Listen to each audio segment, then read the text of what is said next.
നിസ്സാരമായ ലാഭത്തിൻ്റെ പ്രയോജനത്തിന് വേണ്ടി സത്യത്തെ ബലികഴിക്കുമ്പോൾ അത് പല തോതിലും പല തരത്തിലുമുള്ള അനന്തര ഫലങ്ങൾ ഉളവാക്കും. അവ കത്തിപ്പടർന്ന് കൂട്ടുകുഴപ്പങ്ങൾക്ക് ഇടയാകും. മനുഷ്യൻ അനുഭവിക്കുന്ന ദുഃഖങ്ങളുടെയെല്ലാം ആകെ തുക ആരെങ്കിലും എവിടെയെങ്കിലും കാണിക്കുന്ന സത്യത്തിൻ്റെ ലംഘനമാണ്. ജീവിതത്തിൻ്റെ മൂല്യം എന്ന് പറയുന്നത് സത്യമാണ്.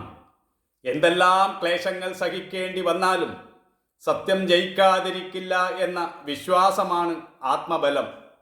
താൻ ചെയ്യുന്ന തെറ്റ് ആരും അറിയാതിരിക്കുന്നതിനായി നിറമുള്ള പൊള്ള വാക്കുകൾ കൊണ്ട് മറിച്ച് സൂത്രശാലിയായി ഓരോ പ്രാവശ്യവും നമ്മൾ തടിതപ്പാൻ ശ്രമിക്കാറുണ്ട്.